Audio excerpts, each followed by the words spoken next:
국민의힘이 비대위 전환에 속도를 내고 있습니다. 오늘 전국위원회와 의원총회를 열고 주호영 의원을 비대위원장으로 하는 비대위 출범이 확정됐는데요. 이분은 당 상황을 어떻게 지켜보는지 궁금합니다. 김용태 국민의힘 최고위원 바로 만나보겠습니다. 김용태 최고위원님 안녕하세요. 네, 안녕하십니까. 김용태입니다. 네, 오늘 국민의힘 비대위 전환을 위한 절차 상당히 빠르게 진행이 됐는데요. 이렇게 진행되면 김용태 최고위원을 비롯한 최고위원들 임기 언제까지 만료가 됩니까? 다른 최고위원분들께서는 전원 자진 사퇴하셨고 저만 남아 있으니까요. 아, 그렇군요. 또 저는 어쨌든 오늘 전국위의 의결을 통해서 네. 전국위가 자동 해임으로 보는 것 같아요. 그렇기 때문에 그렇게 따른다면 아마 임기는 끝난 것으로 알고 있으면 될 것 같습니다. 네, 자동 해임으로 보는 것 같고 알고 있다라는 그 말씀이 좀 슬프게 들리는데 그러면 이준석 당대표도 마찬가지로 자동 해임되는 것으로 이렇게 간주가 되는 것입니까?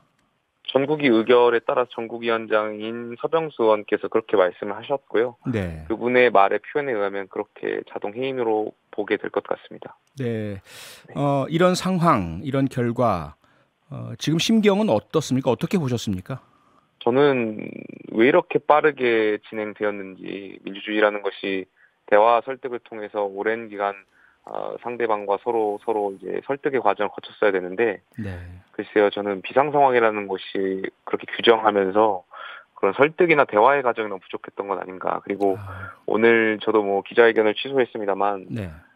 비가 굉장히 많이 오고 정말 많은 국민들께서 또 사망도 하시고 또 많이 다치시고 피해가 있는데, 글쎄 여당이 이렇게 무리하게 전국위를 열어서 비대위로 전환하는 것이 맞는지에 대한 회의감이 좀 들었습니다. 네, 말씀하신 것처럼 오늘 기자회견을 예정했다가 취소를 하셨고요.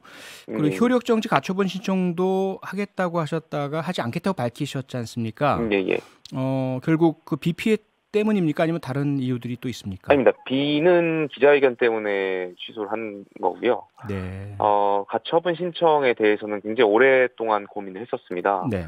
그 일각에서는 가처분이 신청하면 기각될 것이다라고 이렇게 말씀하시는 의원분들을 보면 왜 제가 가처분 신청을 고민할까에 대한 어떤 반성이 먼저야 되는데 결과론적인 생각만 하시는 의원님들 보면 가처분을 신청해서 경종을 울려야겠다라는 생각도 하다가 제가 그 막스 베버의 소명으로서의 정치를 되게 잘 읽고 좋아하는데 거기에 보면 이제 신념윤리와 책임윤리에 대해서 많이 나옵니다. 그래서 정치는 늘 신념윤리와 책임윤리 간의 균형을 찾아야 된다고 말하는데 아무리 제가 민주주의를 외치고 민주주의를 지키겠다는 선한 동기로 가처분을 건다고 하더라도 여기에 대한 결과에 대한 책임을 제가 질 수 있을까? 지금 국제 위기 상황이고 정말 많은 국민들께서 먹고 살기 어렵다고 말씀하신 이 상황에서 또 오늘 재난 이런 호우 상황에서 제가 아무리 민주주의를 외친다고 한들 정말 우리가 정말 이보다 더 중요한 것이 무엇일까? 정치의 본질은 무엇일까를 고민하다가 정말 지난 일주일 굉장히 참 괴로웠던 것 같습니다. 그래서 조금 더 국민과 당을 위한 결정이 무엇일까 고민하다가 오늘 가처분 신청하지 않는 것으로 결정했습니다. 네, 무척 힘들고 어렵고 고민에 가득 찬 일주일을 보내셨다는 말씀이신데요. 혹시 그런 가처분 신청 결과가 아마도 패소일 것이다라는 그러한 의견들 외에 가처분 신청을 하지 말라라는 압박이라고 느껴질 만한 그러한 이야기들도 혹시 있었나요? 압박이라고 보면 압박일 수 있는데 만약에 인용된다면 당의 혼란을 이야기할 거다라고 이제 주장하시는 분들도 계셨죠. 그런 것이 이제 압박이라면 압박이 될 수 있겠습니다만 그렇지만 저는 이것과 관련해서 저는 저의 결정을 하고 저의 정치를 하면 되는 것이고 지금 방금 SNS에 이준석 대표는 또 가처분 신청하겠다고 언급을 했던 것 같아요. 그건 또 이준석 대표의 결정은 또 그대로 존중해주면 될 것 같고요. 다만 여기에 대해서 결과에 대한 책임은 그 결정에 대한 정치인이 지면 되는 것이고 국민과 당원분들께서 평가해 주실 거니까요. 대표의 어떤 그런 결정에 있어서는 존중해 줄 필요가 있지 않나 생각됩니다. 네. 대표의 결정은 대표의 결정대로 존중을 한다는 말씀을 주셨는데 서로 다른 두 분입니다. 하지만 어쨌든 같이 정치를 해오셨고 대표와 최고위원이셨는데 이준석 대표의 그러한 선언 그것은 결국은 끝까지 간다로 저희들에겐 들리거든요. 대통령과도 맞서 싸우겠다. 이 부분은 어떻게 보세요? 지금 원칙과 어떤 민주주의가 훼손된 상황에서 네. 대표는 끝까지 어떤 본인이 쓸 수 있는 모든 경우의 수를 다 동원해서라도 이런 민주주의를 지키겠다는 의지인 것 같아요. 네. 거기에서 평가를 해주시면 될 것 같고요. 네. 예, 그렇게 보면 될 것 같습니다. 네네.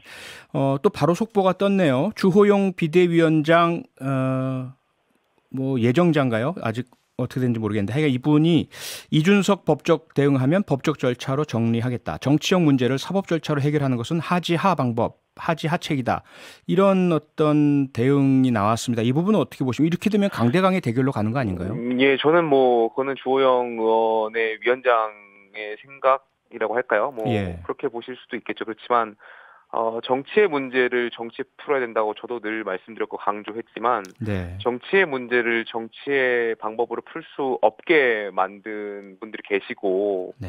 대화 아까도 말씀드렸지만 민주주의라는 것이 대화와 설득이라고 했는데 이렇게 단기간에 절차와 원칙을 무너뜨려가면서 네.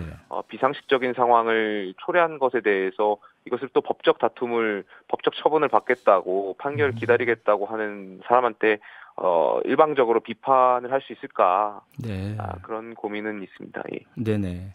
그러니까 비판의 목소리와 별도로 이준석 대표를 생각한다면서 이제 하시는 말씀들 중에도 보면은요, 안철수 의원도 당권 도전을 공식화하면서 이준석 대표는 멈춰야 할 때라고 주장을 했고요. 그리고 당내 정치인분들 중에서도 이준석 대표에게 우호적이었던 분들, 정미경 전 최고라든지 이런 오세훈 서울시장이라든지 이런 분들도 이준석 대표의 미래를 위해서 이젠 조금 물러서고 멈추실 때다 이런 얘기들이 나오고 있는데 이 부분은 어떻게 보세요?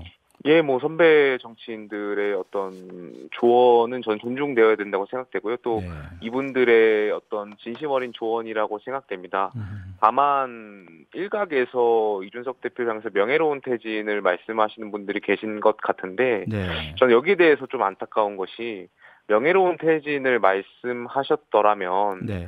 이런 식으로 비대위를 전환하려는 것을 정말 원칙과 절차를 무시해가면서 하는 것은 아니지 않나. 네.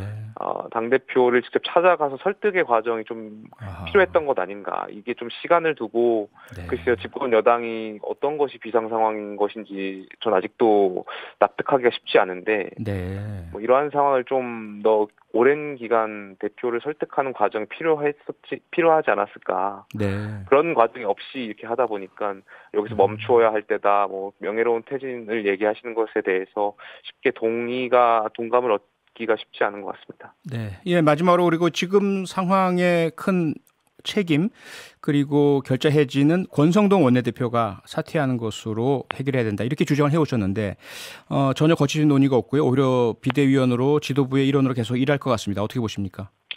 저는 이것도 동의할 수 없고요. 네. 비상 상황이라고 규정해가면서 최고위원들이 사퇴하게 되었는데 여기에 대해서 책임 있는 원내대표께서 원내대표직을 유지하면서 비대위원으로 활동한다? 그래서 저는 국민과 당원분들이 인정하지 않을 것 같고요. 네. 저는 원내대표께서도 빨리 사퇴하셔야 된다고 생각됩니다. 네, 오늘 말씀 여기까지 듣겠습니다. 고맙습니다. 네, 감사합니다. 네, 지금까지 김용태 국민의힘 최고위원이었습니다. 평일 저녁 6시 5분에 여러분을 찾아갑니다. MBC 라디오 표창원의 뉴스 하이킥.